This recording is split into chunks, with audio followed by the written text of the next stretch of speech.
Boa noite, meus amigos. Vamos começar hoje uma série de vídeos sobre introdução à álgebra linear, que é uma das matérias que estou ministrando atualmente na Universidade Federal da Paraíba. E para iniciar nossos estudos, apresentaremos o conceito de espaço vetorial, que é fundamental dentro da álgebra linear. Como trata-se de uma matéria de caráter introdutória, falaremos apenas de espaços vetoriais reais, ou seja, onde os escalares são números reais. Depois de revisar os conceitos iniciais, conceitos básicos sobre espaços vetoriais reais, apresentaremos alguns exemplos conhecidos, exemplos clássicos de espaços vetoriais reais e, finalmente, resolveremos alguns exercícios com certo detalhe. Ok, então vamos às definições. Como já falado, trabalharemos sobre o conjunto dos números reais, que usualmente é denotado pela letra R. No contexto da álgebra linear, os elementos de R, ou seja, os números reais, são chamados de escalares. Para definir um espaço vetorial, precisaremos das noções de adição e multiplicação por escalar sobre um conjunto.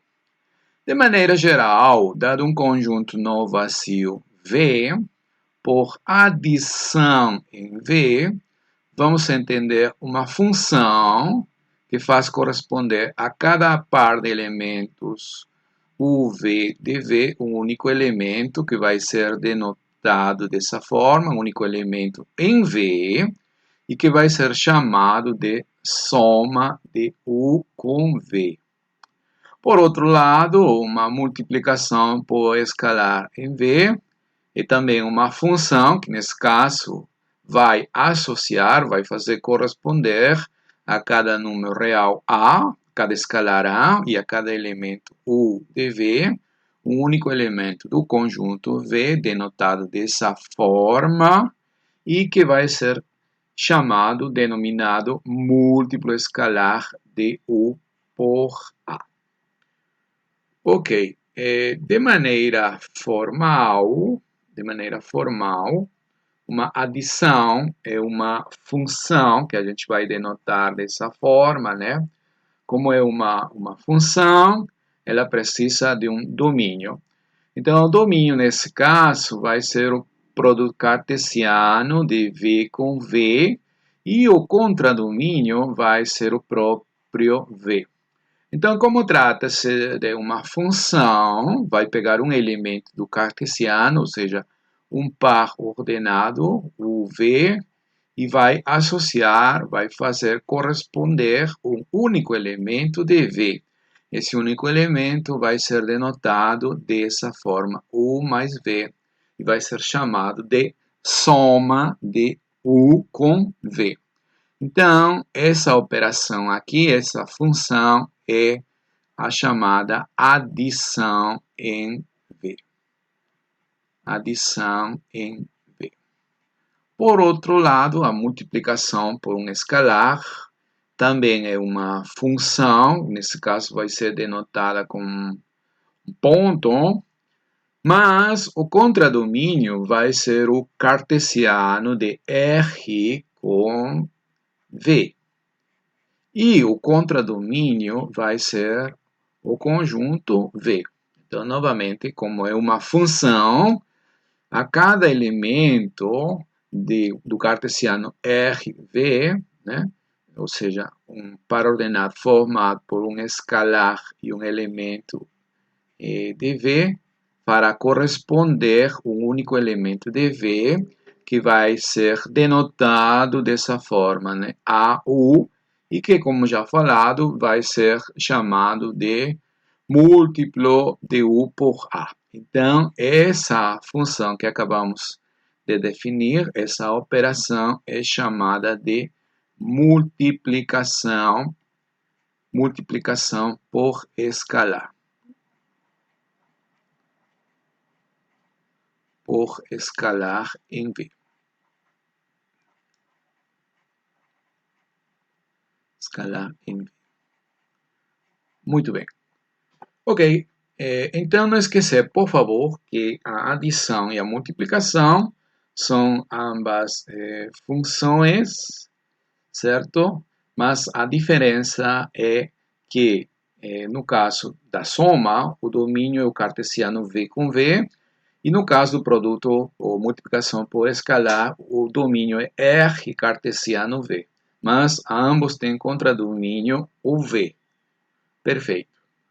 Então, agora sim, podemos passar à definição de espaço vetorial. Então, um espaço vetorial real ou simplesmente um espaço vetorial, porque lembre-se que falamos que vamos trabalhar apenas sobre números reais. Então, quando a gente falar espaço vetorial, vai ficar implícito de que estamos trabalhando com espaços vetoriais reais. O que é um espaço vetorial? É um conjunto no vazio V, cujos elementos serão chamados de vetores, equipado com uma adição e uma multiplicação por escalar, de tal forma que os seguintes axiomas são satisfeitos. Quais são os enunciados desses axiomas? Ok, vamos comentar um a um. O primeiro, ele diz que a soma, a adição, é comutativa. Que significa que a soma de dois vetores U e V, se você somar U com V, o resultado é exatamente igual a somar V com U. Então, essa propriedade aqui, ou esse axioma aqui, é a comutatividade da soma, né? Comutatividade da soma. Da soma, né? A segunda propriedade é a associatividade da adição. Associatividade da adição. O que ela significa?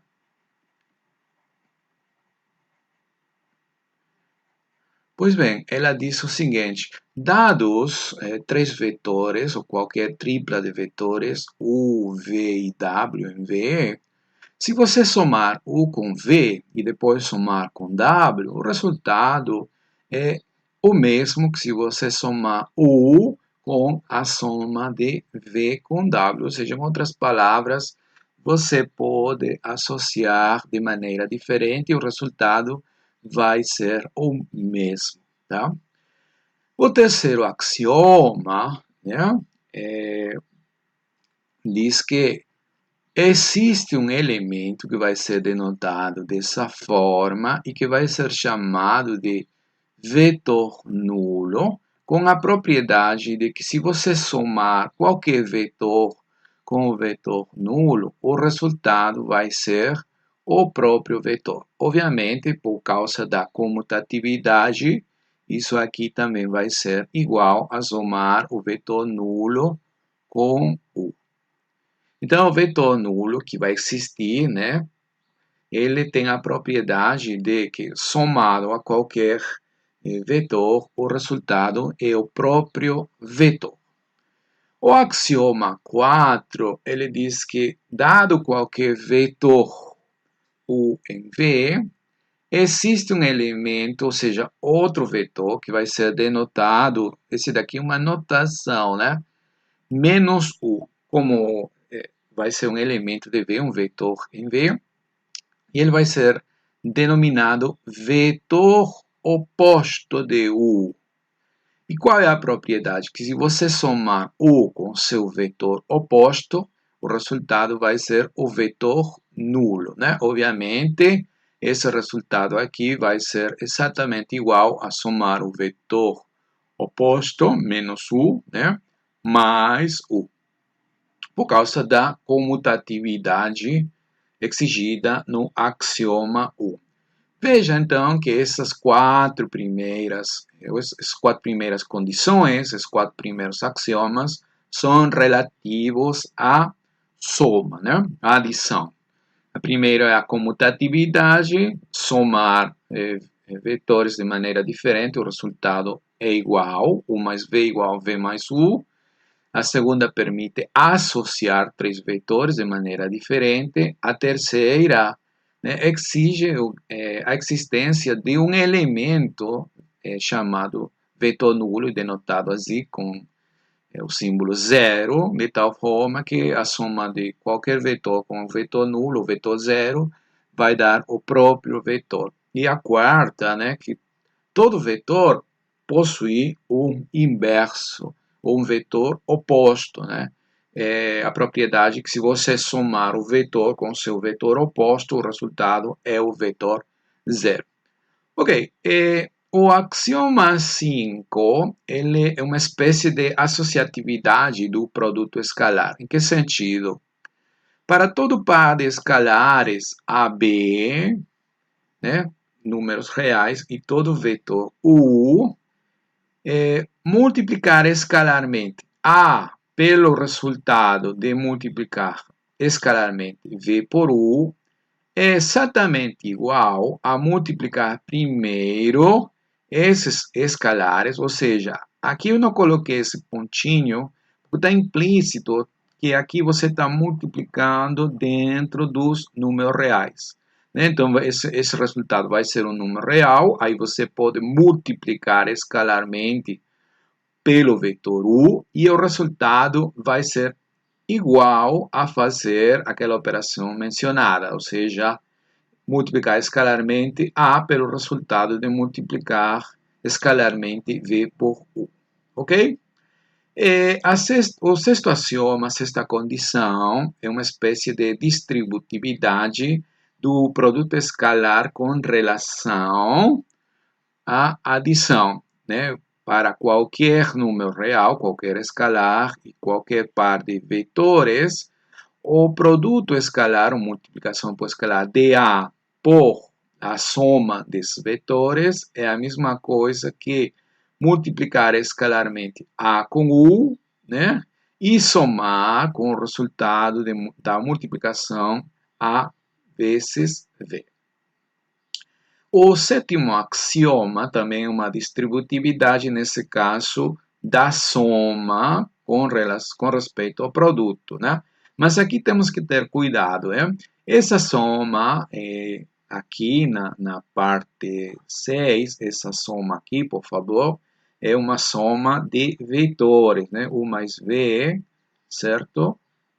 É um vetor, mas aqui no axioma 7, a gente está somando escalares. Então, esse A mais V é um número real. Então, como é um número real, né? A e V são números reais, você pode multiplicar escalarmente pelo vetor U, né? Que é qualquer, certo? E o resultado vai ser a soma, onde essa soma é em V, porque são vetores, né? De quê? Da multiplicação de A por U, multiplicação por escalar de A por U, mais a multiplicação de V por U. Perfeito. E, finalmente, né, esse axioma 8, que parece um pouco ingênuo, mas é importante na demonstração de propriedades importantes sobre espaços vetoriais, exige que o número real 1, por favor, esse 1 aqui, é o número real 1, o número real U multiplicado escalarmente por U, o resultado vai ser o próprio U. Nos exemplos, né, a gente vai ver que todos,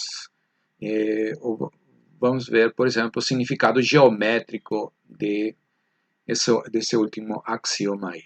Então, por favor, um espaço vetorial, né, é um conjunto V, obviamente conjunto não vazio, equipado com duas operações, né? A adição e a multiplicação por um escalar. Perfeito. Mas não é suficiente. Para ser um espaço vetorial, tem que satisfazer todos esses axiomas aqui, né? Que são 8, né? Falando dessa numeração aqui, é importante observar o seguinte, né? Observar o seguinte. Olha, alguns autores enumeram 10 axiomas de espaços vetoriais. Você pode consultar alguns livros, né? E você vai ver que aparecem 10 axiomas sobre espaços vetoriais. Então, por quê? O que está acontecendo? Olha, esses autores aí, né, dizem que o primeiro axioma, que nós vamos chamar de U', né, para diferenciar de nosso primeiro axioma, ele exige que, dados dois vetores U e V, dois vetores U e V no espaço vetorial, então a soma, a adição de U com V, tem que estar em V. Eles exigem isso aí. Mas veja bem, quando nós definimos a operação mais, definimos como uma função, né? Então, como é uma função, está implícito que a soma, né, que é o resultado de aplicar essa função nesse par ordenado de vetores, obviamente vai ser um elemento de V. Então, por favor, esse axioma 1, que alguns autores numeram dessa forma, para nós já está implícito na definição de adição, tá bom? Então, está implícito na definição de adição, tá bom? Agora, eles também, né, na numeração deles, como eles vão chamar esse axioma 1, né, que acabamos de falar, então esse axioma 4 passaria a ser o axioma 5, e então na numeração deles, o axioma 6, que eu vou chamar aqui de 6 linhas para não confundir, né, certo? Embora 6 linhas, né?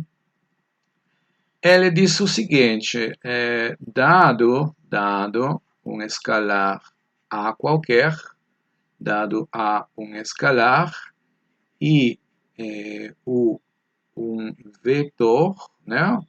Um vetor, então o produto por escalar de A por U tem que estar em V, né? Exigem esse aqui.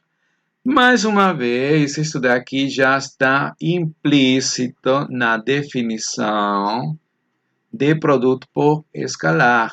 Então, para nós, isso daqui está implícito na definição que nós dimos de multiplicação por escalar, por favor.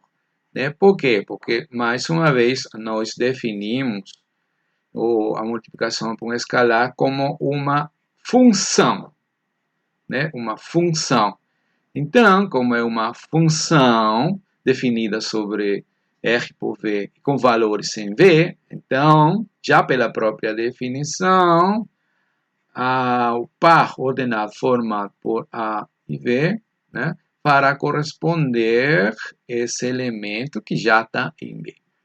Tá certo? Então, nós apenas falaremos de 8 axiomas para verificar que um conjunto não vazio equipado com as operações de adição e multiplicação por um escalar trata-se de um espaço vetorial. Logicamente, primeiro temos que definir quem é essa multiplicação e quem é essa adição. E definir significa verificar de que trata-se efetivamente de uma função. Ok? Vamos então aos exemplos clássicos, né? O primeiro exemplo é o espaço vetorial Rn, né?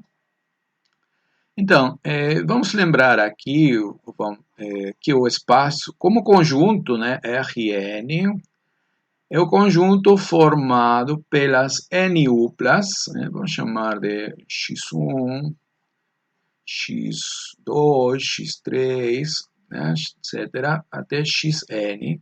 Então, os elementos de Rn são N-uplas de números reais, né? O seu xi aqui são números reais. Então, como conjunto, esse daqui, obviamente, um conjunto não vazio, né? Não vazio, né?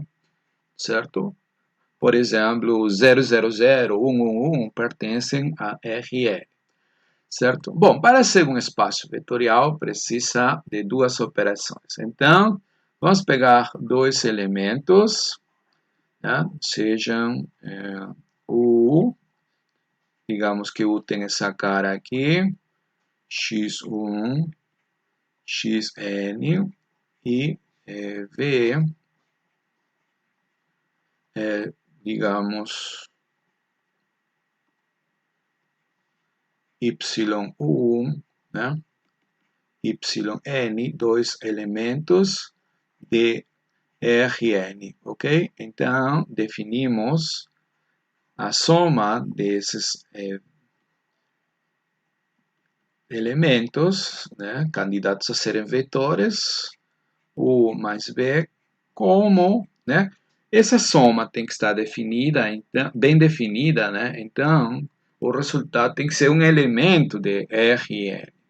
E esse elemento, como é obtido? Pois simplesmente somando x1 mais y1, x1 mais y1, né? x2 mais y2, xn mais yn, ou seja, somando coordenada com coordenada. Então, obviamente, esse daqui vai ser uma n-upla, portanto, um elemento de Rn, tá?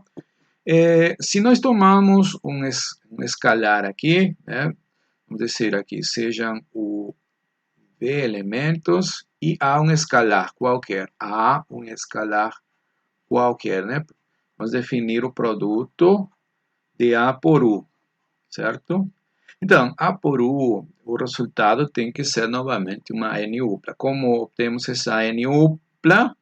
Multiplicando esse escalar por cada um dos elementos da N-upla, ou seja, A vezes x1 como números reais, A x2, A x3 e assim vai, até A xn. Novamente, esse daqui é uma N-upla de números reais, portanto, é um elemento de Rn. Então, fica bem definida essas funções, certo? E, portanto, temos uma adição e uma multiplicação por escalar sobre Rn. Perfeito. Mas, para ser um espaço vetorial, é necessário verificar os 8 axiomas, né? Bom, como esse daqui já é um exemplo conhecido, vamos apenas verificar alguns deles, né? Alguns deles. Por exemplo, o primeiro axioma, né, é com relação à comutatividade, certo?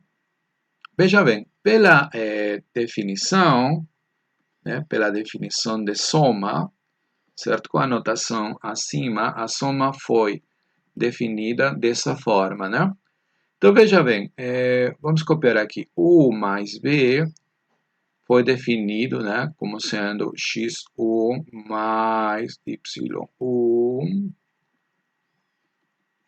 xn mais yn.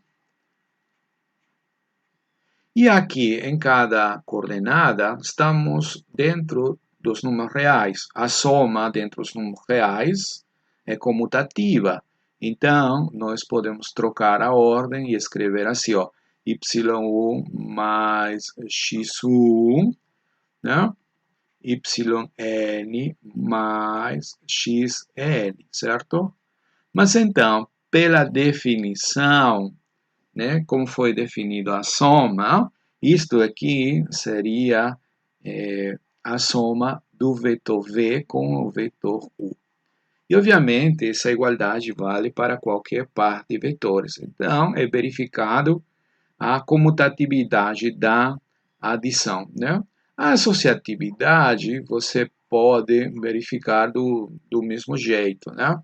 Então, você pode verificar que se você somar U com V mais W, né, o resultado vai ser igual a somar primeiro U com V, associar dessa forma, e depois somar com W. Como você pode fazer coordenada a coordenada, e lembrando que dentro dos números reais vale a associatividade da soma, certo? Eu não vou fazer aqui, mas na lista de exercícios vamos sim provar com detalhe essa propriedade, né, num exercício respectivo.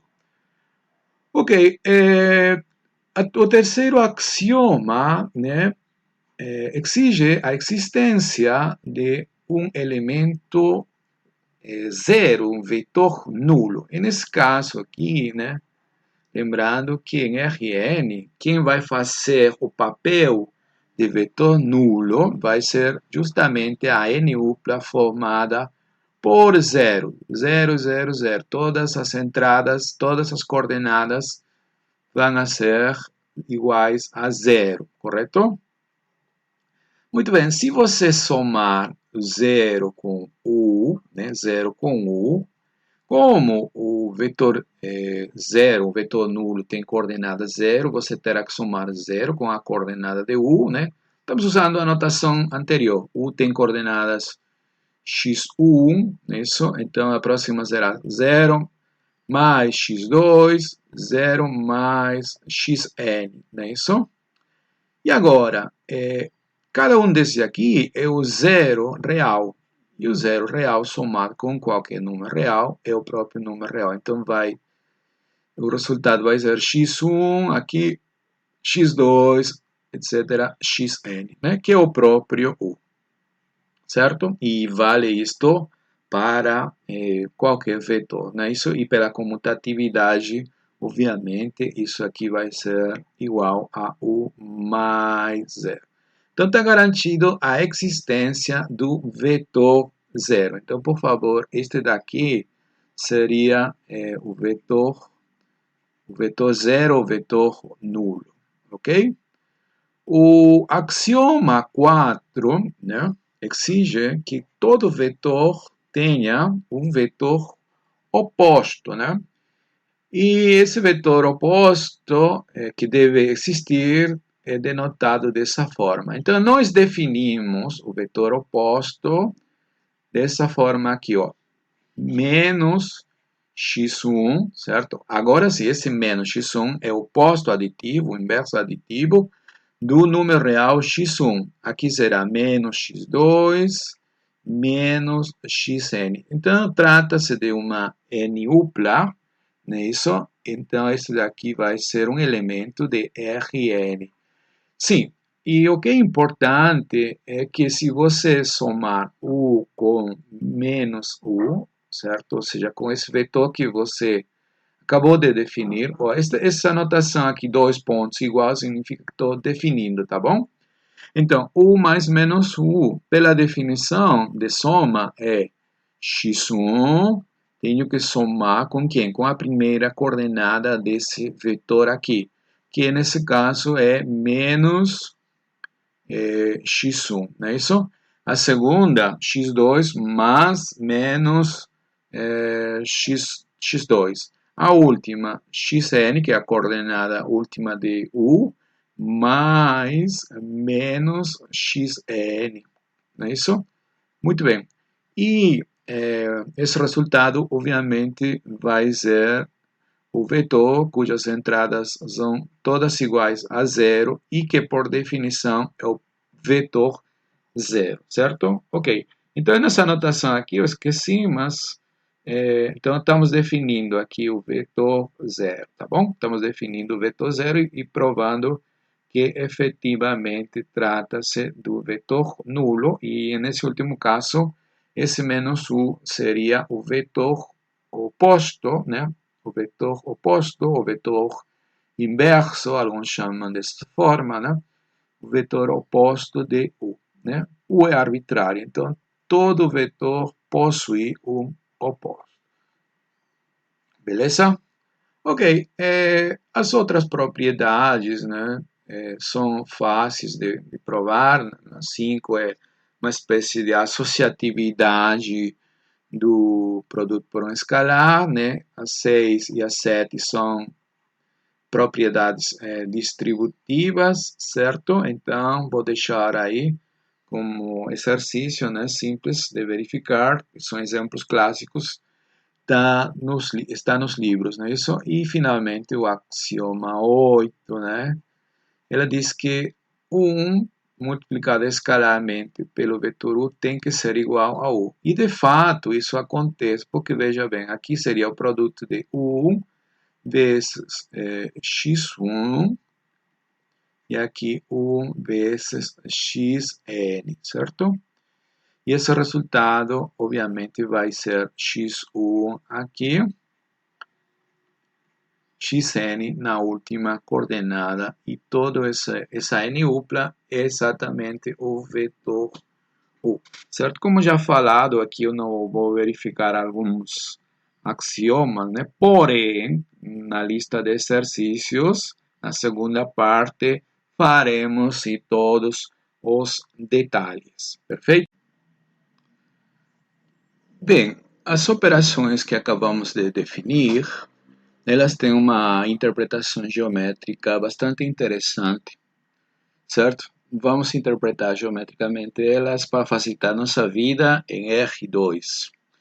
Então, vamos considerar dois vetores, sejam o vetor cujas coordenadas é x1, y1, e V, o vetor cujas coordenadas são x2, y2, né? Dois vetores em R2, certo? Para simplificar a interpretação, vamos assumir que todas essas coordenadas são positivas, certo?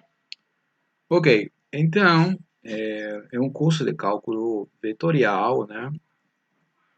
A gente aprende o seguinte, né? Vamos traçar aqui, vamos supor que isso daqui representa geometricamente o plano R2, certo? Então, o ponto com coordenadas x1, y1, suponhamos que é esse daqui, e o ponto x2, y2, ou seja, o V é esse daqui, não é isso? Então, em cálculo vetorial, esse ponto aqui é identificado com aquele segmento orientado que vai desde a origem de coordenadas até esse ponto aqui. Da mesma forma, o ponto V é identificado com esse segmento orientado que liga a origem com esse ponto, certo? Então, denotamos essas flechas dessa maneira para indicar a direção delas. E então, isso daqui representaria geometricamente o vetor U e esse segmento orientado, o vetor V. Correto. Em cálculo vetorial, a gente aprende a somar geometricamente esses vetores, como? Usando a regra do paralelogramo. Ela consiste no seguinte, por esse vértice aqui, a gente traça uma paralela a esse segmento aqui, do mesmo comprimento, certo? Então, digamos que essa aí é a paralela, certo? E que tem o mesmo comprimento, e a gente faz a mesma coisa, né? Traçamos uma paralela a esse segmento aqui, e do mesmo comprimento. E então, esse ponto aqui, né, esse ponto aqui da interseção ligado com essa origem, quer dizer, o segmento orientado desde a origem até esse ponto, vai representar o vetor U mais V. Então, este vetor aqui representaria o vetor U mais V. Agora, por que isso aí é verdade? Ou, em todo caso, por que isso aí coincide com a definição algébrica que a gente forneceu anteriormente? Olha, veja bem, se você projetar sobre o eixo X esse ponto aqui, né, e sobre o eixo Y, então, obviamente, né, chamar aqui, esse daqui vai representar geometricamente a distância origem x1, correto? E daqui a aqui vai representar geometricamente y1, não é isso? Essa distância. Essa distância. Estamos trabalhando, como já disse, com quantidades positivas, apenas para interpretar geometricamente. Então, o que está acontecendo? Como a gente fez uma translação paralela, né? Usamos paralelogramos, certo? Então, digamos que a gente traçar uma paralela por aqui ao eixo X, né? E uma paralela por aqui ao eixo Y, certo? Então, aqui seria perpendicular, não é isso? Então, esse triângulo aqui, não é isso? Esse triângulo aqui vai ser congruente com esse triângulo aqui, correto? Por quê? Justamente porque esse aqui é uma paralela e esse vetor aqui, paralelo e do mesmo comprimento. Então, tem a mesma hipotenusa. Como tem o mesmo ângulo, né? Esse ângulo aqui, deixa eu pintar com outra cor. Então, esse ângulo aqui, digamos, alfa, vai ser exatamente esse ângulo alfa. Como esse comprimento aqui vai ser exatamente esse daí, certo? Então, esses triângulos são congruentes. Agora, esse cateto aqui mede x1. Portanto, essa partezinha aqui vai ser x1 também. Agora, se você transladar ou se fizer a projeção desse ponto sobre o eixo X, obviamente, esse aqui vai dar x2, não é isso? Então, essa parte daqui a aqui é x2. Vamos pintar de azul, né? x2. Daqui a aqui é a projeção, certo? E acabamos de ver que o comprimento desse daqui é exatamente x1. Então, se a gente continuar projetando, esse lado aqui vai ser x1 também. Perfeito. Agora, se a gente projetar, né, esse ponto sobre o eixo Y, né, se projetamos esse ponto, primeira coisa, a gente observa que isso daqui mede Y1, certo? Y1. Agora, este lado daqui, que é igual a este lado aqui, vai ser exatamente igual a este valor aqui, correto? Então, este aqui vai ser y1. Então, vamos pintar aqui y1. E esse valor aqui é a projeção sobre o eixo y, né, que vale este aqui. Então, seria, no caso de V, seria y2. Então, esse lado daqui é y2. Portanto, todo este lado aqui agora mede y1 mais y2. Então, veja bem, as coordenadas, então, desse ponto aqui, serão o quê? x1 mais x2, x1 mais x2, né? E a ordenada será y1 mais y2, que coincide, claro, com a definição algébrica, certo? Ou seja, em outras palavras, aquele cálculo que a gente faz usando a regra do paralelogramo coincide com a definição algébrica que acabamos de dar, certo? E no caso da multiplicação por um escalar, é muito mais simples de ver, não é isso? Se A é um número real, né, e como antes U está representado por x1, y1, né? Então, nós definimos a vezes U como sendo, algebricamente, a gente definiu como sendo AX1, AY1, correto? E por que isso aí é verdade? Então, vamos desenhar aqui o vetor U. Novamente, digamos que isso daqui representa o plano de coordenadas, né? Já falamos, o vetor U, certo? É identificado com esse segmento aqui, correto? Segmento orientado, é claro, né? Esse daqui é U, correto?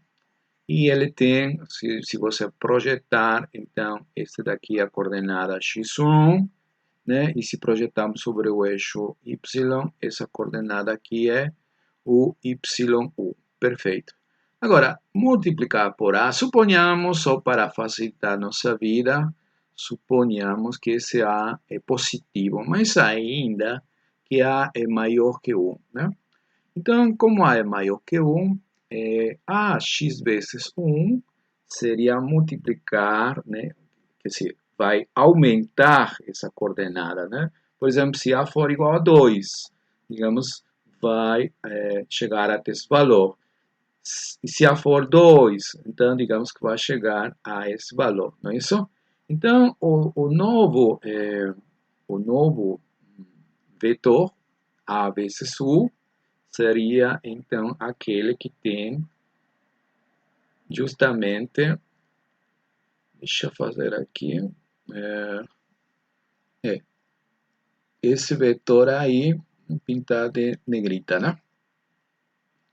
Então, esse vetor novo deveria manter a direção, certo? Deveria manter a direção, certo? E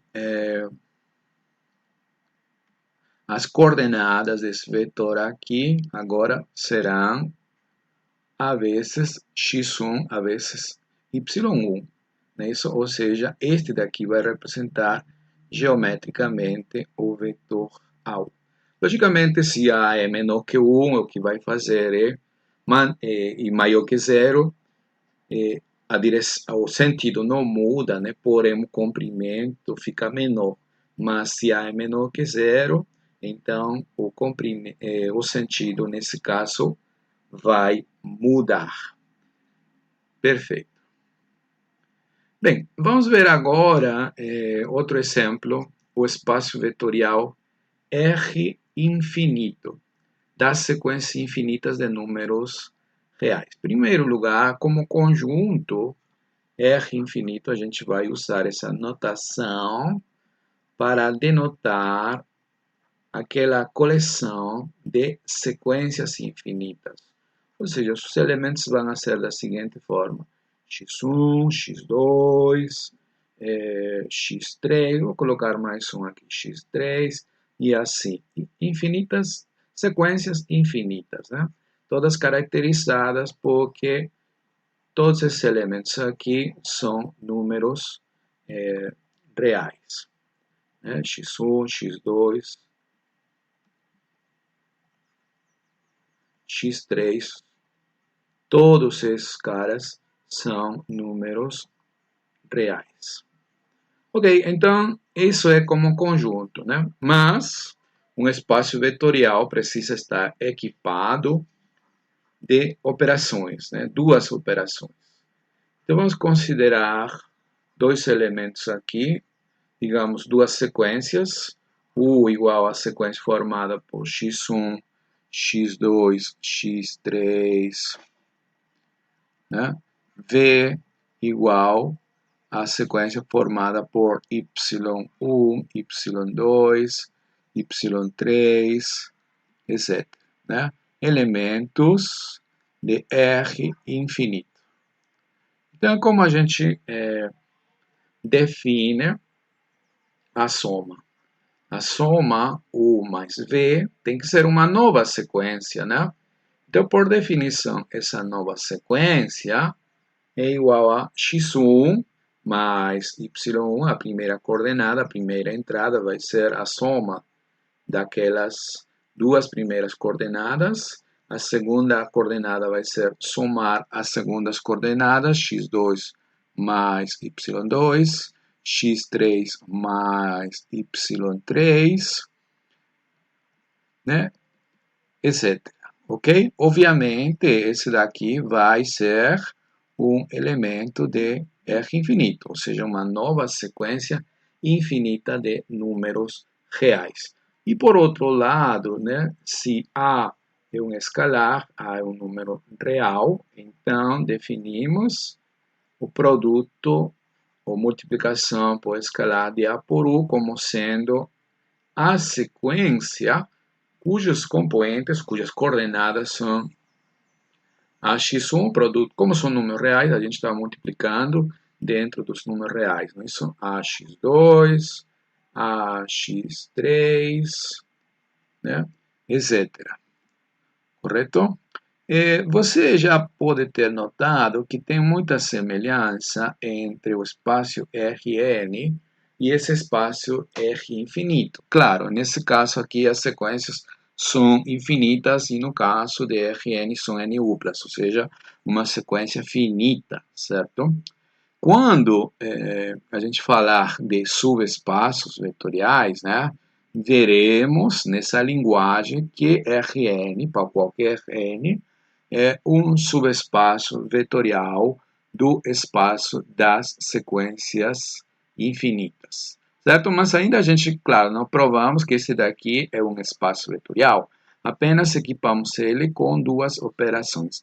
Mas não é complicado ver que todos os axiomas do espaço vetorial são satisfeitos, né? Por exemplo, a comutatividade, como você soma coordenada a coordenada e cada coordenada são números reais, você pode comutar, você pode associar, então você pode usar as propriedades comutativa e associativa da soma dentro dos reais para mostrar que elas induzem a comutatividade e a associatividade em R infinito.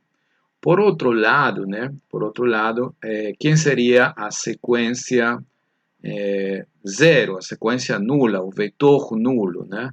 O vetor nulo, obviamente, teria que ser aquela sequência cujos elementos são 0, 0, 0, 0, 0, não é isso?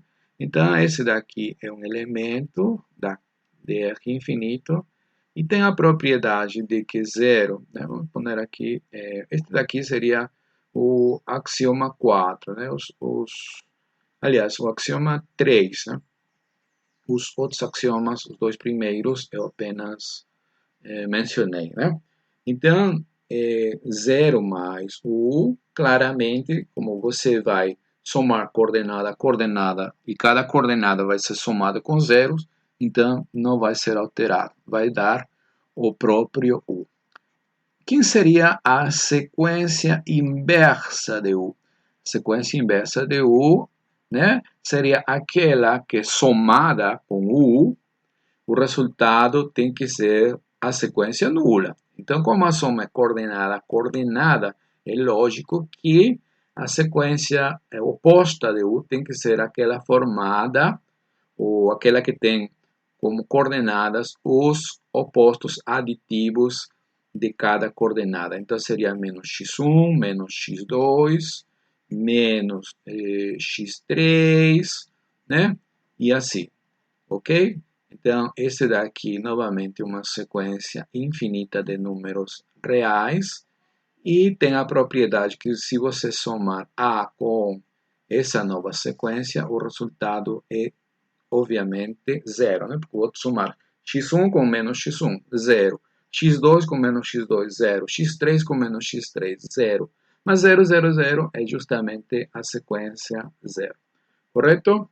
E os outros axiomas, né, os 5 até 8, não são difíceis de provar, mas este aqui é um exemplo conhecido, clássico, que você pode achar na literatura, então vamos deixar por aqui. Outro espaço de muito interesse dentro da álgebra linear é o espaço das matrizes de ordem M por N. Aqui, M e N são números naturais, certo? Então, são números naturais, ou seja, maiores ou iguais a 1, certo? Então, como conjunto, né, quem vai ser esse conjunto? É aquele formado, né, por as matrizes de ordem M por N. Então, os elementos vão ser matrizes, não é isso? Onde uma matriz A pode ser representada da seguinte forma, né? Ela vai ter, como aqui está indicado, M linhas e N colunas, certo? O elemento da posição iésima linha, que está na posição, o que está na iésima linha e na jésima coluna, normalmente a gente denota assim, né? A e J, certo? Onde, como a gente vai trabalhar matrizes, na verdade, matrizes reais, certo? Eu deveria ter escrito aqui matrizes reais, né? Eu quero espaços reais, tá? Então, esses caras que formam, o que são as entradas dessa matriz, tem que ser números reais, ok? Então, como conjunto, ele é descrito dessa forma. Precisamos somar, ok? Então, digamos, se A e B são duas matrizes de ordem M por N, digamos, A é a matriz cujas entradas são A e J. Não esqueçam que A e J significa o cara que está na iésima linha e na jésima coluna. E B é aquela, suponhamos que é a matriz cujas entradas são B e J, né? Se esse daqui são matrizes de ordem M por N, então, como somamos, né? Então, definimos a operação, definimos a adição. Como a gente define a adição? No mesmo estilo que antes, ou seja, somar entrada com entrada. Então, o cara que vai estar na posição IJ vai ser somado com o cara que está na posição IJ da matriz B. Isto é, a nova entrada A mais B vai ser AIJ somado com BIJ. Perfeito? E o produto por um escalar, né? Se A é um escalar, digamos, um escalar, um número real, então a definição da multiplicação da matriz A por um escalar A é dada dessa forma. Tem que ser uma matriz. Então vai ser a matriz produto A vezes A e J, correto? A e J. Então, na linha iésima, coluna jésima, o cara que está aí é multiplicado por A. Em ambos os casos, o resultado é uma matriz de ordem M por N, certo? Isso indica de que essas funções, essas operações da adição e multiplicação por escalar estão bem definidas. Perfeito. Já foi equipado o conjunto das matrizes com duas operações. Para ser um espaço vetorial, você tem que verificar os 8 axiomas, né? Vamos comentar eles. Por exemplo, o primeiro axioma. Por que ele é verdade, o primeiro axioma? O primeiro axioma é com relação à comutatividade da soma. Veja bem aqui. Se você, no lugar de botar AIJ mais BJ, coloca BJ mais AIJ, isso aí não vai mudar. Porque você está somando dentro dos números reais. E a soma de números reais é comutativa. Mas somar dessa forma significa, pela definição, que você está somando a matriz B com a matriz A. Então, isso aí se satisfaz de maneira natural. A associatividade também é consequência da associatividade dentro dos números reais. Eu posso associar a soma, portanto, posso associar a soma dentro de matrizes, certo? O terceiro axioma, né, pede verificar a existência de uma matriz nula. Sabe quem vai ser a matriz nula? A matriz nula, né, deve ser aquela que, ao somar com qualquer matriz, o resultado seja a própria matriz. Pela definição que acabamos de ver, essa matriz nula deveria ter como entradas todas iguais a zero, né? Isso onde vamos especificar aqui. Aqui eu botei O, né? A letra O, onde 0 e J é o número zero para todo I, né? Para todo J, para todo IJ. I está variando entre 1 e M e J entre 1 e N, certo? E claramente, se você somar a matriz A com essa matriz nula, né? Então, pela definição, é AIJ mais zero. AIJ mais zero, né? Vamos somar aqui, ó. AIJ mais zero. Quem é AIJ mais zero? Obviamente, AIJ. Mas AIJ é a própria matriz A. Perfeito? Então, existe uma matriz nula que, ao somar com qualquer matriz, o resultado é a própria matriz. Precisamos também da matriz oposta, inversa, aditiva. Obviamente, essa matriz vai ser aquela cujas entradas são os inversos de cada uma das entradas, né? Porque se você somar A com essa nova matriz, né? Por definição, olha, aqui faltou, né? Vamos colocar dois bolinhas, ponto.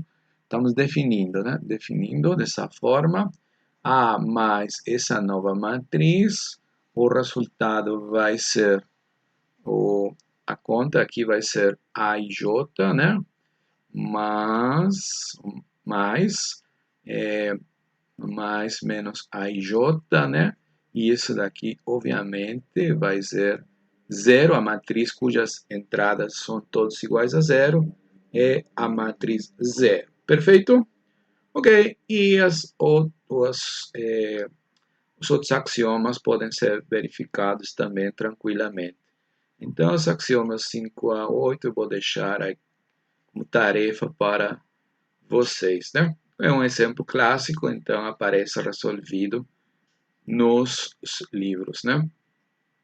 Outro exemplo de muito interesse para nós é o espaço vetorial dos polinômios. O que é um polinômio, né?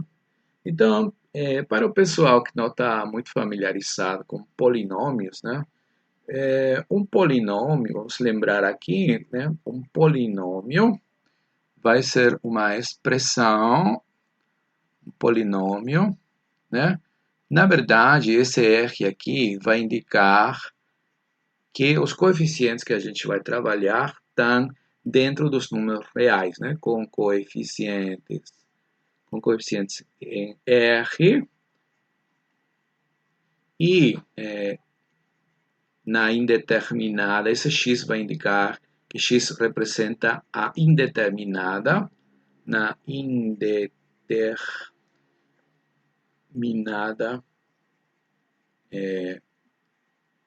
nada x, né? Vai ser uma expressão da seguinte forma, né?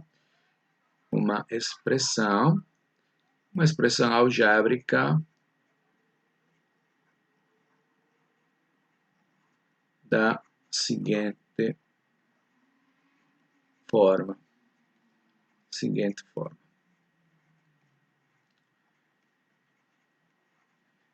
Normalmente a gente vai denotar os polinômios com a letra P, né? Então eles vão ter coeficientes, né? O primeiro coeficiente a gente vai notar a zero, mas isso daqui é uma expressão formal, por favor. Ao x, muitos pensam em funções, mas aqui não estou falando de funções, né? Estou falando de expressões formais apenas, certo? Polinômios, né? A1x mais A2x2 mais AN xn, correto? Onde todos esses AIs, que são chamados justamente de coeficientes, são números reais, né? Então, aí pertence a R, qualquer que seja o I, né? Para todo I variando entre 0 e N, certo? No caso que a N for diferente de 0, né? Se N for diferente de 0, então esse N, por definição, é o chamado grau do polinômio, né? Então, o grau do polinômio vai ser,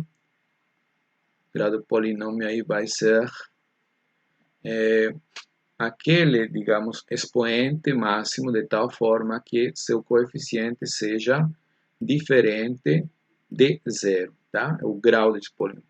Agora, o polinômio zero, né? O polinômio zero, já vamos falar, porque precisamos de que seja um espaço vetorial. Então, precisamos de um polinômio zero, não é isso? Então, o polinômio zero vai ser aquele polinômio cujos coeficientes, vamos aqui indicar, o polinômio zero, né? É um polinômio onde você pode pensar em que todos os seus coeficientes são diferentes de zero. São iguais a zero, aliás, desculpem. Estão todos iguais a zero. E o grau? O grau do polinômio zero. O grau do polinômio zero, né? Pensaremos como sendo igual a menos 1, por uma razão que vai ficar clara mais tarde. Bem, tudo bem. Então, Rx, certo? Vai representar o conjunto, por favor, formado por todos os polinômios, tá? Então, seus elementos aqui vão ser todos esses p's, tais que P é um polinômio, né? P é um polinômio. Então, veja, aqui podem estar os polinômios de grau zero, que seriam os polinômios de grau zero, onde n é igual a zero. Então, somente seriam aqueles polinômios constantes, né? Onde não aparece x. Então, seriam números reais. Polinômios de grau 1, onde são expressões dessa forma, grau 2, grau 3, de todos os graus, certo? Então, você vai juntar todos esses polinômios, certo? Vai colecionar e a esse conjunto aqui você vai chamar de R de x. Rx, ok? Muito bem. Até aí, ele é apenas um conjunto, né? Um conjunto formado pelos polinômios. Precisamos de uma adição e um produto por um escalar, certo? Para ser um candidato a espaço vetorial, né? Como a gente soma? Então, vamos pegar dois polinômios, digamos, P, um polinômio da forma A0 mais A1x mais, né, ANxn, certo? Polinômio de grau n, digamos. E vamos pegar outro polinômio que não necessariamente do mesmo grau, né?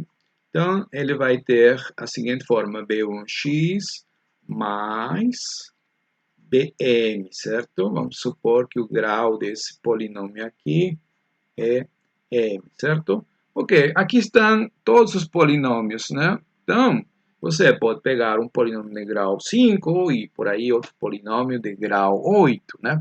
Então, como somamos, certo? Bom, você pode comparar n com m, certo? Então, para facilitar a nossa vida, suponhamos, né, que depois de comparar, n é menor ou igual que m, certo? Suponha então que n é menor ou igual que m. Pode ser ao contrário também, certo? Mas o processo vai ser análogo, né? A soma. Então, como a gente define a soma desses polinômios? P mais Q, por definição, vai ser o seguinte polinômio. Ele consiste em somar, na verdade, coeficiente com coeficiente. Então, você vai somar primeiro A0 com B0, pronto, né? Então, o coeficiente que acompanha x será A1 mais B1, correto? por x.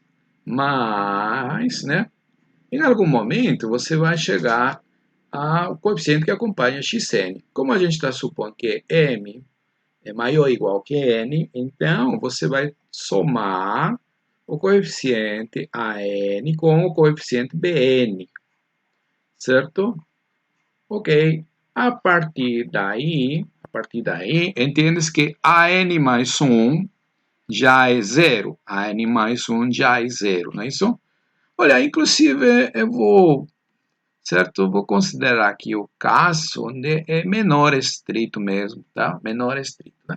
Porque se fossem iguais, isso aqui acabaria, né? Se fossem iguais, seria AN igual a AN mais BN, e aí acaba, né?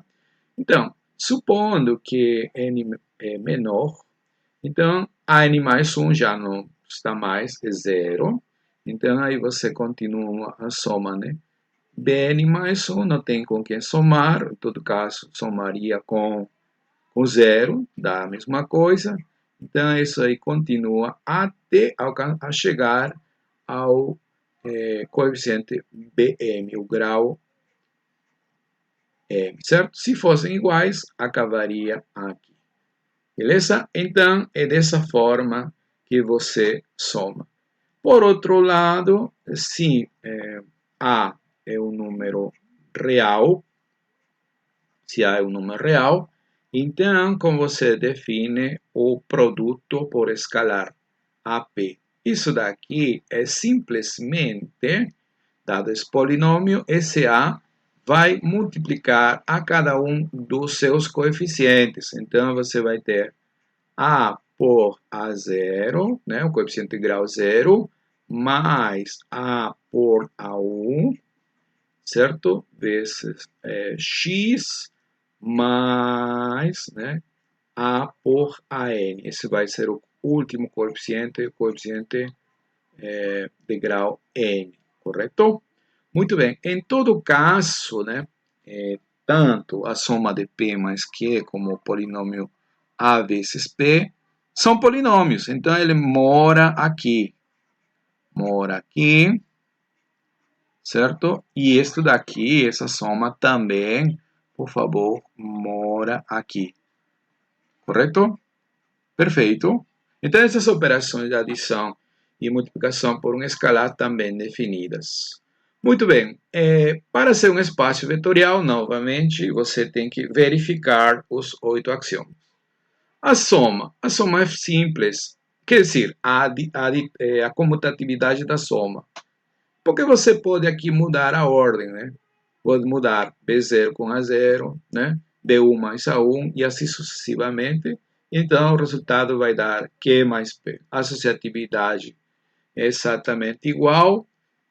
Queremos falar do polinômio zero. Eu posso pensar no polinômio zero como sendo o próprio número real zero, digamos. O próprio número real zero, certo? Ou aquele polinômio onde todos os seus coeficientes são iguais a zero, certo? Polinômio zero, né?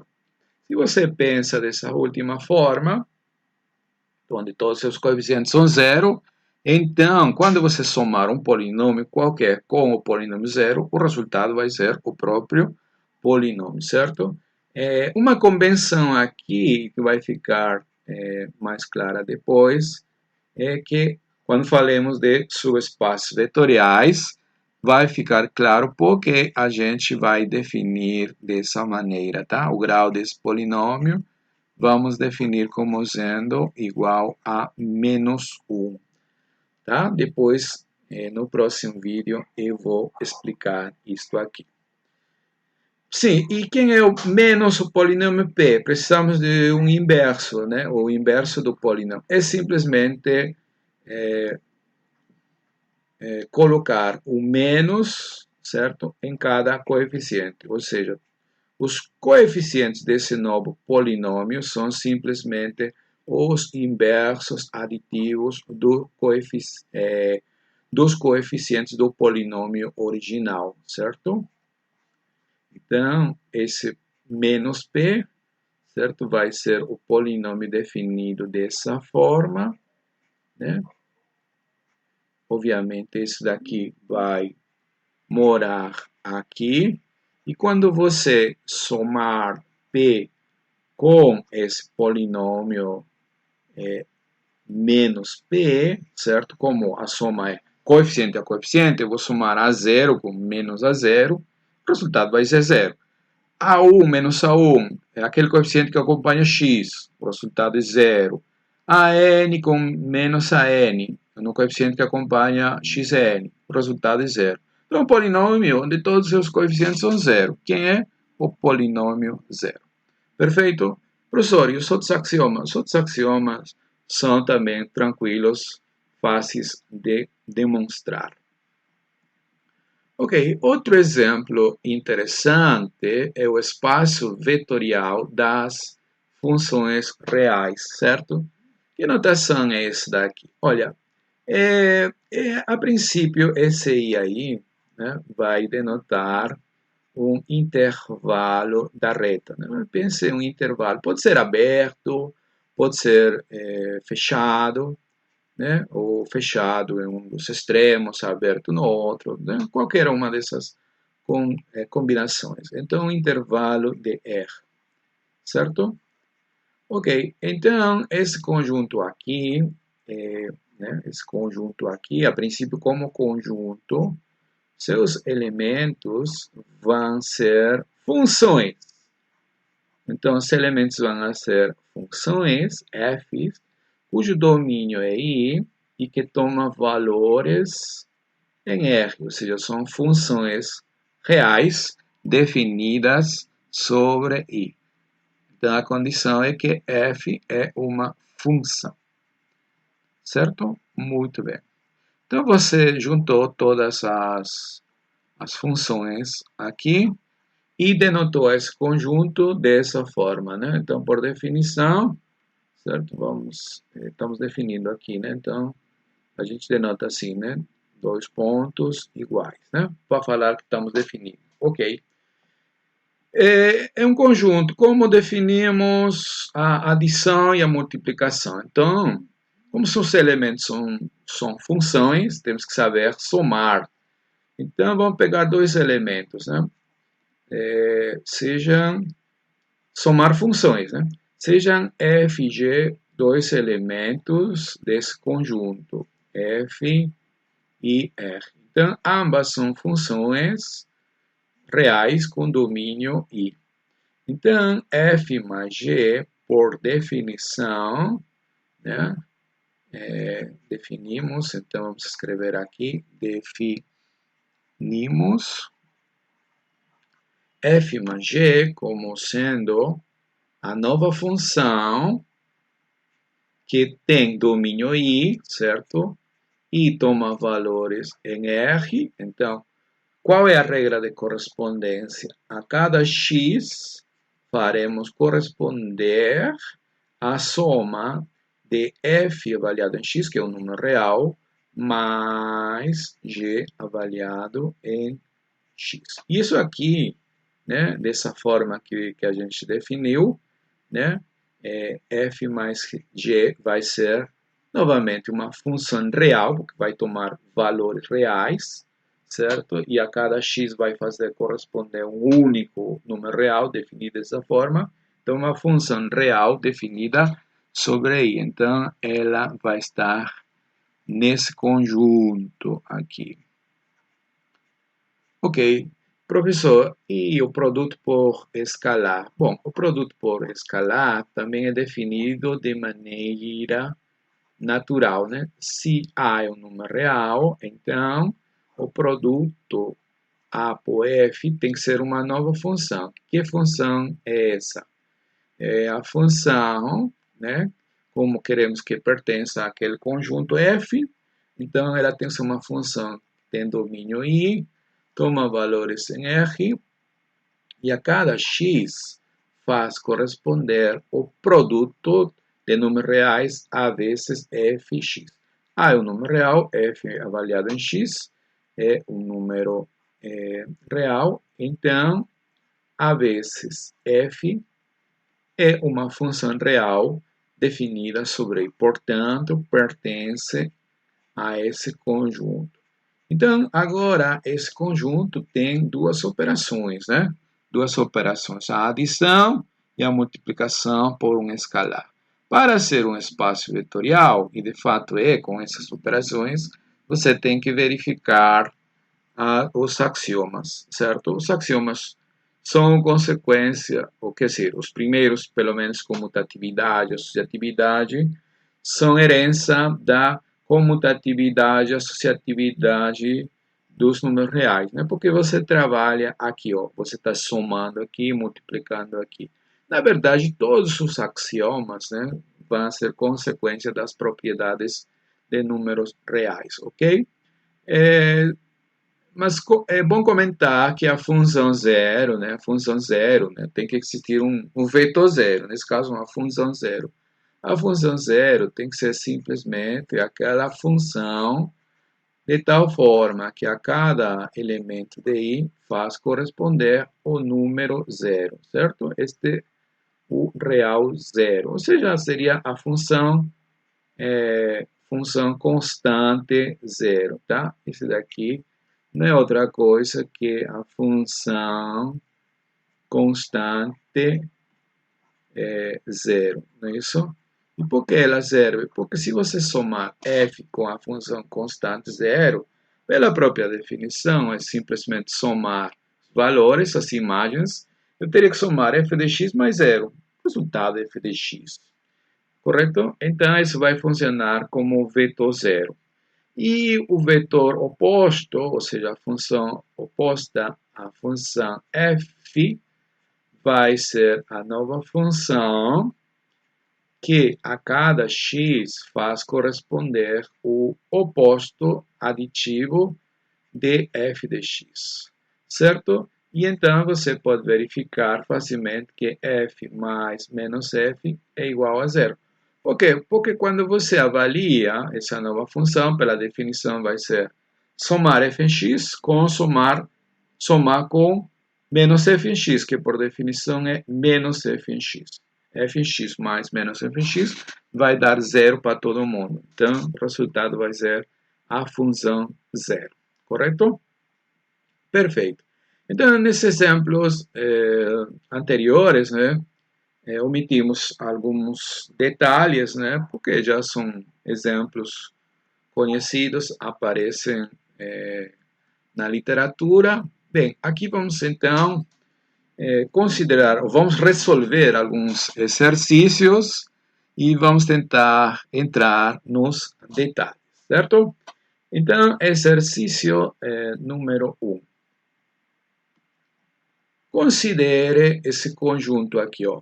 Conjunto V está formado por pares ordenados de números reais, onde a primeira coordenada é igual a 1, correto?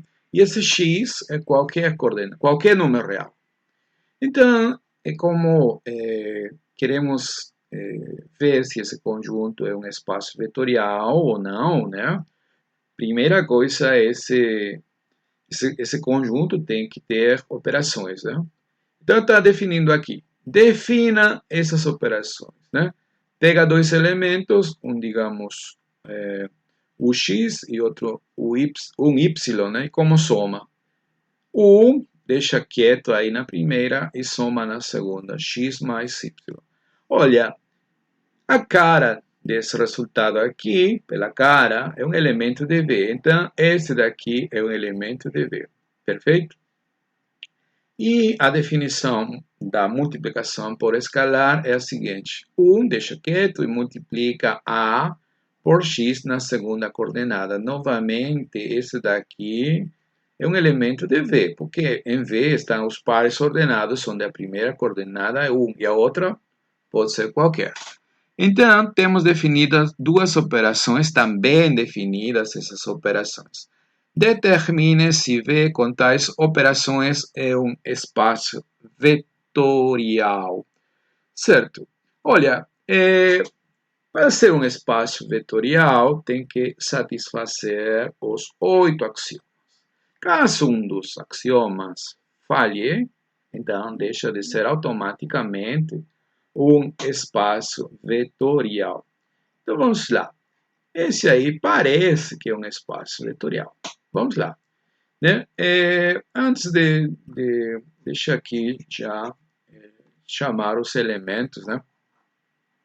Sejam, vou chamar U igual a 1x, né? Vou precisar 1x, vou precisar de outro vetor, um y, e também na parte associativa eu vou trabalhar com um terceiro vetor, então vou chamar um z. Então, esses daqui são elementos de V. E por outro lado, vou pegar dois escalares, A e B, números reais, certo? Ok. Vamos ver.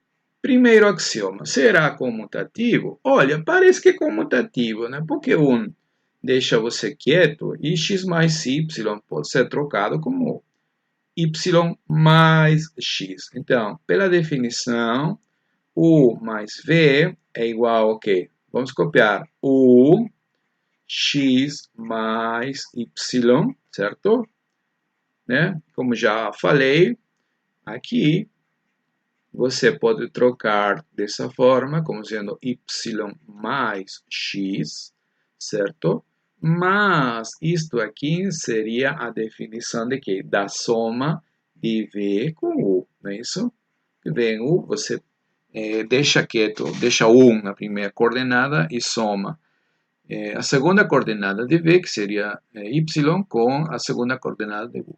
Correto. Então, é comutativo. Então, o primeiro axioma, tranquilo, não é isso? Ok, agora vamos ver a associatividade. Vamos somar dessa forma, U mais V mais o W, não é isso? Ok, quem é U? U é 1 mais X, o X, aliás, o X. Se você somar, vou deixar um parênteses grandão aqui, V mais W, o resultado é U, e você tem que somar as segundas coordenadas, né? Seria Y mais Z, perfeito? Ok. E agora, certo? Acho que nem precisava esse parênteses aqui. Correto. Agora, como eu somo? Sim, o sempre vai aparecer aqui. Eu tenho que somar, então, x, que é a segunda coordenada, mais, aqui, ó, y mais z. Agora, preste atenção, você está onde aqui? Este daqui é um número real. Este daqui está dentro dos reais, por favor. Então, estamos trabalhando dentro dos números reais, certo? Então, você pode associar da seguinte forma. Isso aqui, vou associar x com y, certo? E somar com z. Perfeito. Se eu fizer isso, o que estou fazendo? Isto daqui é a mesma coisa que somar o vetor, o elemento 1 com coordenadas 1, x mais y, com aquele par com coordenadas 1z, pela própria definição, certo? Só que este daqui, agora é o quê? Quem é 1, x mais y? É U mais V, Então, este daqui seria U mais V. E quem seria esse terceiro? Esse terceiro é o W. Então, veja bem, você partiu assim e acabou que o resultado é o mesmo de associar dessa maneira. Portanto, a associatividade é satisfeita, correto? O terceiro axioma é com relação, né, à existência de um elemento neutro, né, zero. Será que existe? Será que existe um cara que somado com 1x seja o próprio 1x? Como a gente soma?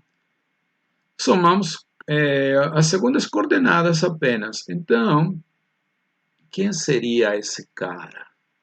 Bom, obviamente, como tem que estar em V, A primeira coordenada tem que ser 1. E como na segunda não tem que mudar, então essa segunda coordenada deveria ser 0. Tá bom?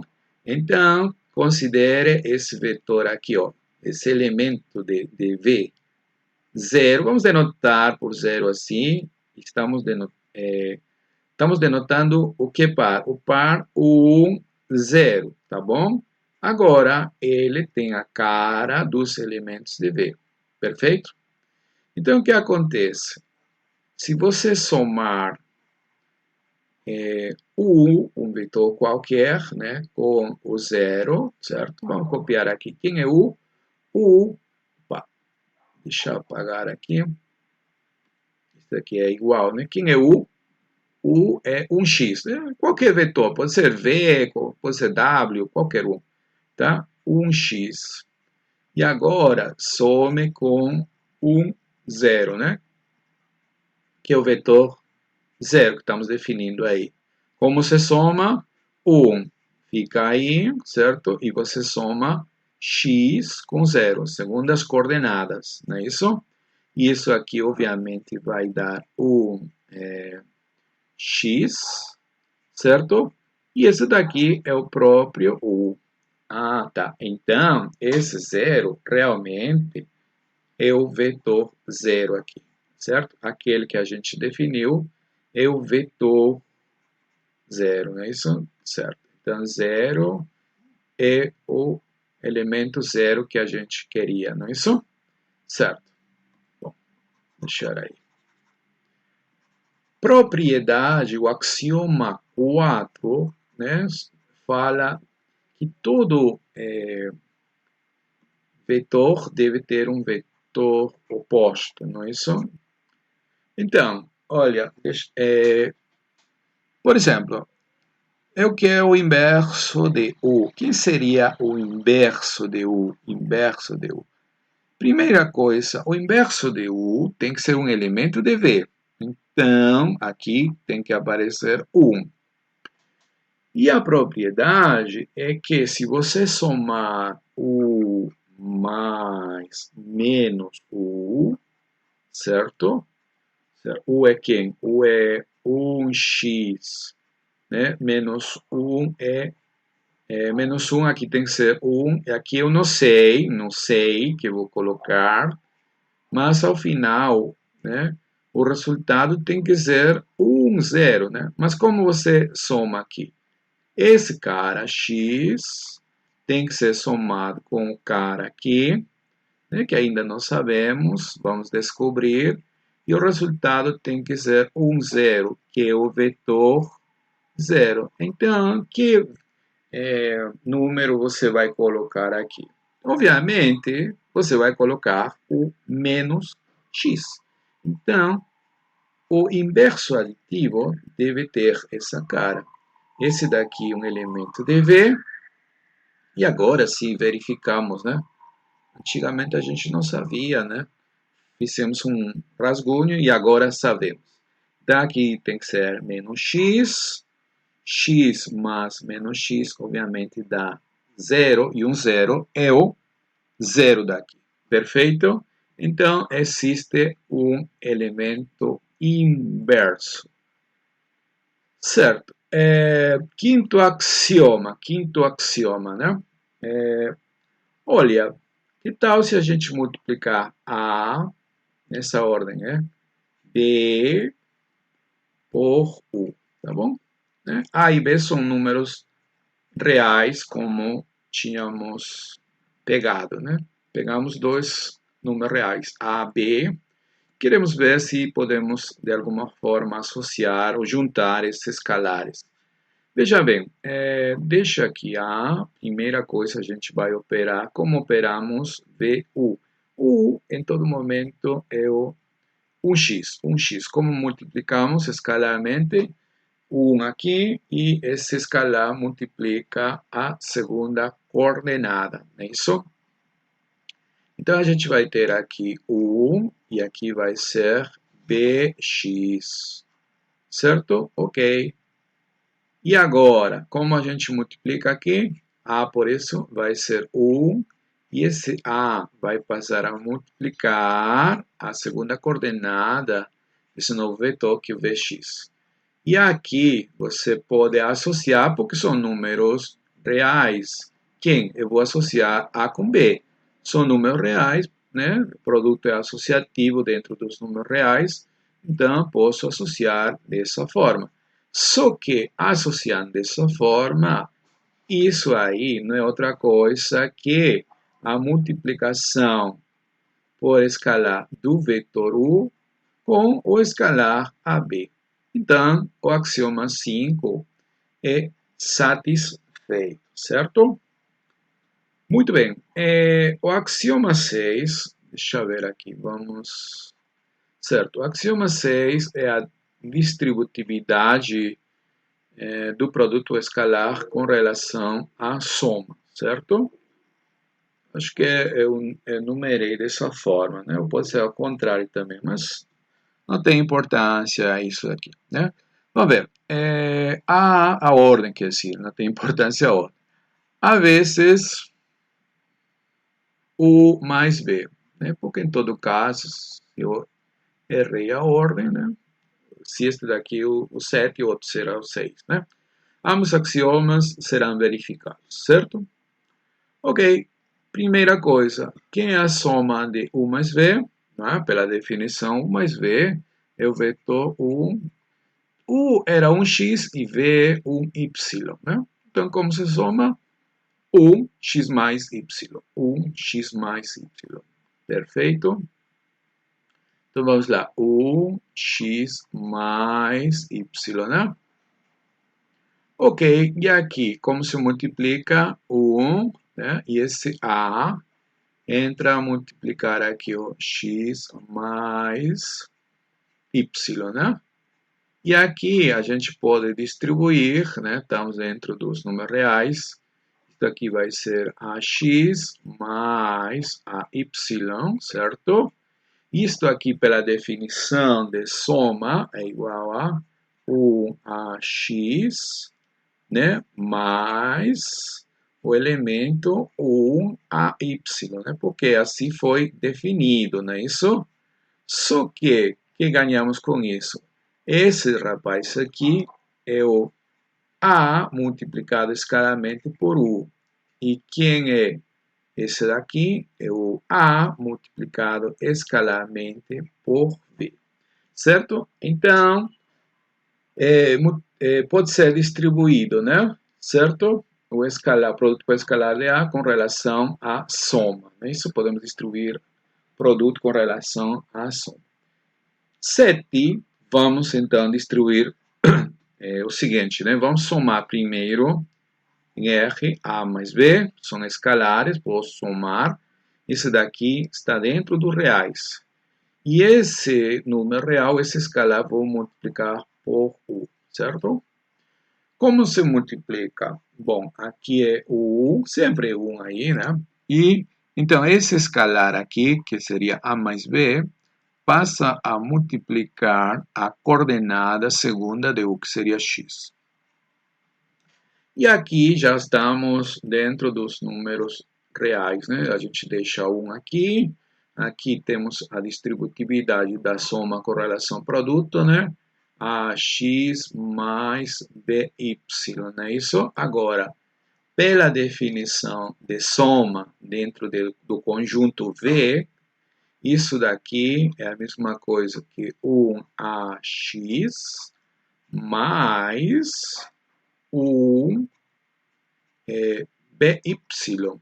É isso? BY. Perfeito. Mas isto daqui é o produto de A por o... Ah, desculpem aqui. Esse Y foi inventado, né? Esse Y era X, na verdade, correto? Desculpem, aqui é X, né? Eu estou aqui multiplicando a X mais BX. Então, aqui é X, tá bom? Desculpem.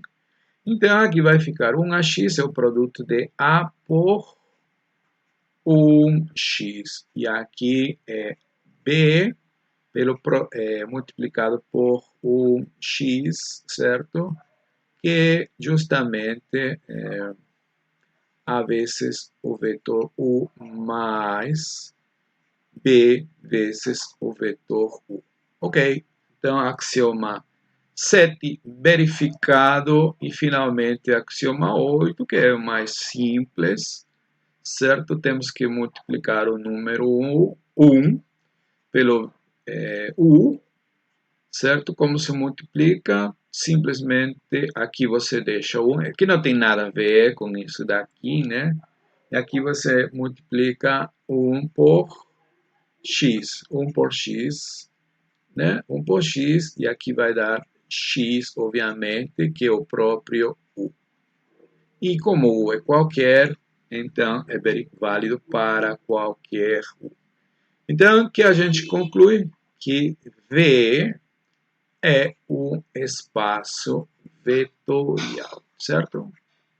Então, V é um espaço vetorial. Por quê? Porque ele é um conjunto não vazio que está equipado com duas operações e que satisfaz os 8 axiomas exigidos para ser um espaço vetorial, certo? Quando a gente estudar transformações lineares, veremos que esse espaço é isomorfo ao espaço dos números reais, certo? Isomorfo, certo? É uma linguagem técnica que a gente vai aprender depois, certo? Etimologicamente significaria algo assim como que tem a mesma forma, a mesma estrutura, certo? Então, desde essa perspectiva, é a mesma coisa que os números reais. Outra coisa que você pode observar, né, e vou deixar como exercício para vocês, é que esse 1 aqui não tem nada de importante, né, porque ele nem participou. Então, no lugar de 1, você pode colocar 0 menos 1, qualquer número raiz de 2, bote um A qualquer aí, e o resultado vai continuar sendo válido, certo? Perfeito, então, meus amigos. Vamos ao segundo exercício. Olha, o conjunto V, formado pelos pares ordenados, números reais, com a condição que a primeira coordenada é não negativa, x maior ou igual a zero, com as operações padrão. O que significa as operações padrão? Lembra, no primeiro exemplo, a gente viu que R2, né, era um espaço vetorial. Então, essas operações que definimos nesse momento são as operações padrão de R2, ou seja, somar coordenada a coordenada e multiplicar o escalar também entra a multiplicar a cada coordenada. Então, pergunta-se, é um espaço vetorial? Será isso aí um espaço vetorial? A resposta, na verdade, é não.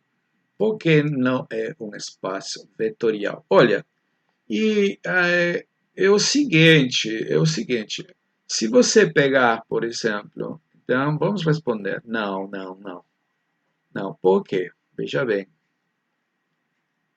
se a gente pegar, digamos, vamos mostrar um exemplo, né? Deixa aqui com negrita. Então, tome o vetor U, que tal tomar o vetor U igual, pode ser 1, digamos, 1, certo? 1. Esse daí é um vetor que está em V. Por que está em V? Porque a condição exigida para estar em V é que a primeira coordenada seja maior ou igual a zero. Nesse caso, 1 é maior que zero, né? Em particular, é maior ou igual que zero, certo? Mas se você multiplicar por menos 1, o número menos 1, né? Como a gente está trabalhando com as operações padrão, menos 1 por 1 será, menos 1 por U, aliás, deve ser, menos 1 entra a multiplicar aqui, menos 1, e aqui menos 1, não é isso? Esse daqui não vai estar mais, não vai pertencer mais ao conjunto V, não pertence ao conjunto V. Então, essas operações, certo? Quando você trabalhar as operações padrão, deixa de ser operações se você restringir para SP. Por quê? Porque elas não vão ser mais fechadas. Menos 1. Qualquer número real por U deveria ficar em U, mas nesse caso ficou fora, tá bom? Então, não é. Logicamente, isto é mais simples de ser olhado em termos de subespaços vetoriais, não? Mas como a gente ainda não aprendeu isso, vamos deixar isto, quer dizer, voltaremos a falar desses exercícios, só que usando a linguagem de subespaços vetoriais e a solução vai ser mais simples ou mais fácil de assimilar. Outro exercício, exercício 3. Em R2, agora defina as seguintes operações. Já não são mais as operações padrão, né?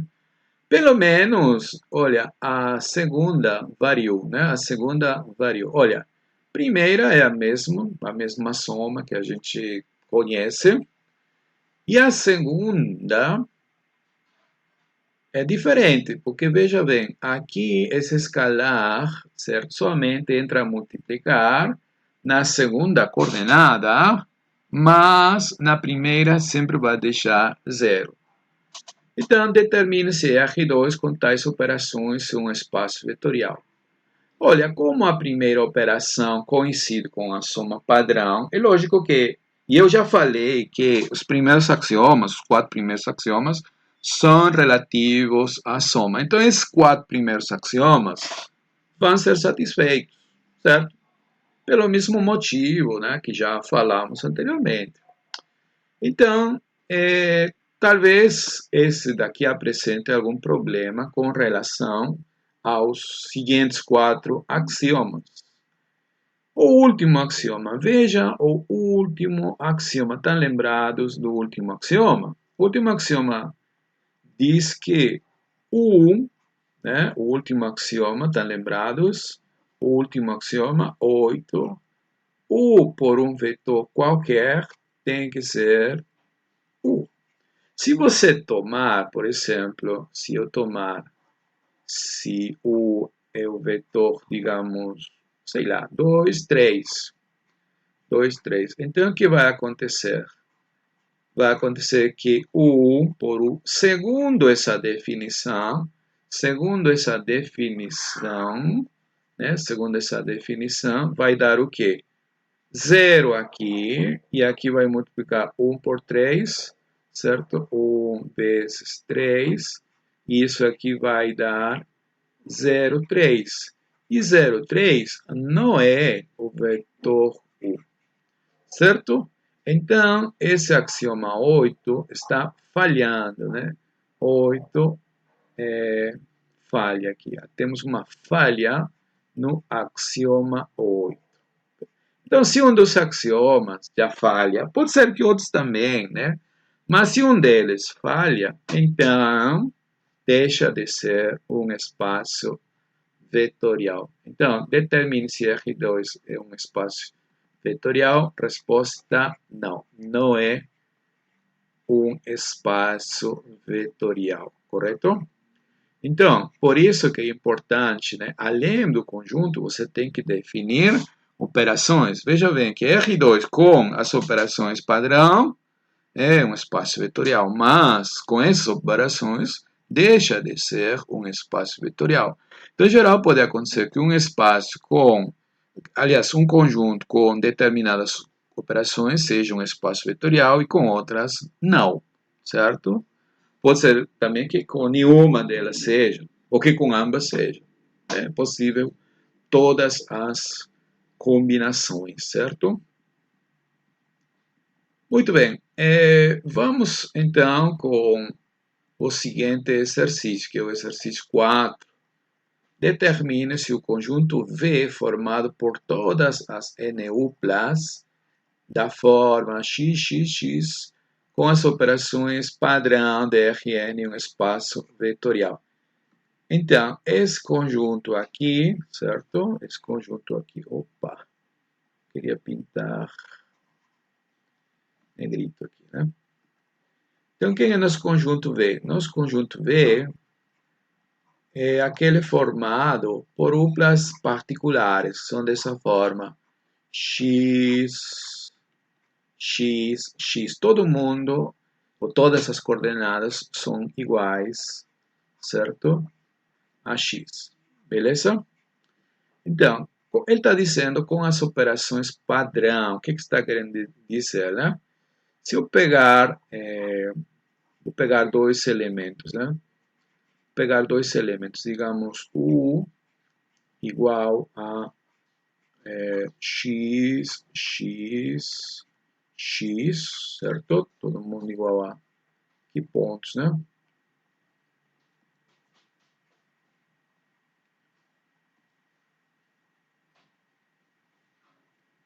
E V, digamos, Y, Y, Y, então, a soma de U com V é coordenada a coordenada, não é isso? Então, como você está somando x com y, primeira, x com y, na segunda vai dar a mesma coisa, né? E a última também, não é isso? Opa. Então, aqui vai dar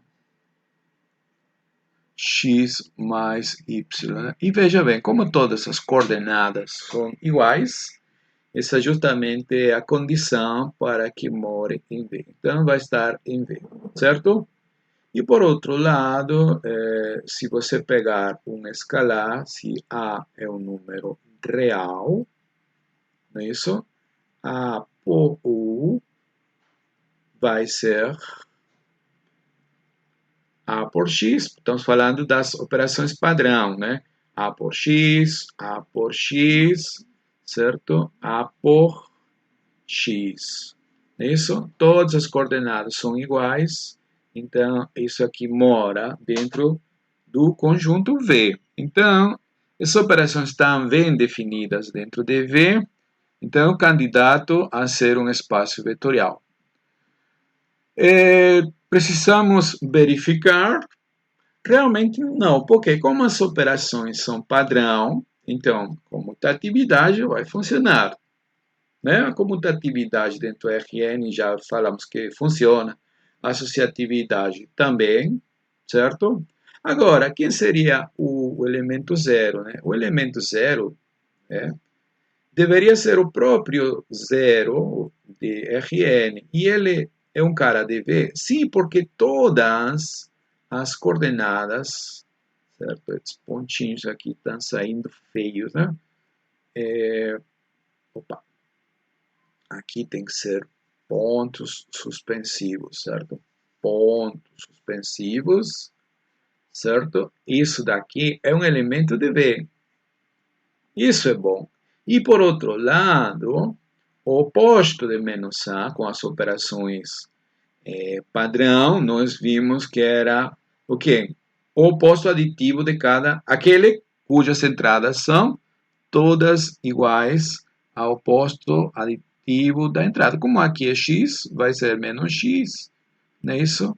Menos x, não é isso?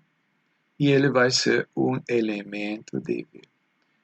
Beleza? E ele, obviamente, vai funcionar como inverso aditivo. E os outros axiomas vão ser satisfeitos também, porque são as operações padrão em Rn. Então, ele é um espaço vetorial? Resposta, sim.